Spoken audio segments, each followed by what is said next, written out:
To remove an M.2 SSD flash memory drive if installed in the unit, first remove the side cover,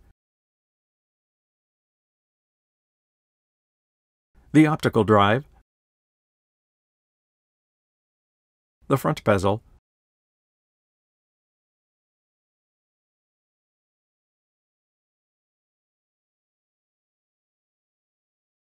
and the drive's cage. Detach the Phillips No. 1 screw securing the M.2 drive in place. Tip up the edge of the drive. Remove the drive from its motherboard socket. The M.2 SSD flash memory drive has a notch offset from the center that aligns over a key in its motherboard socket.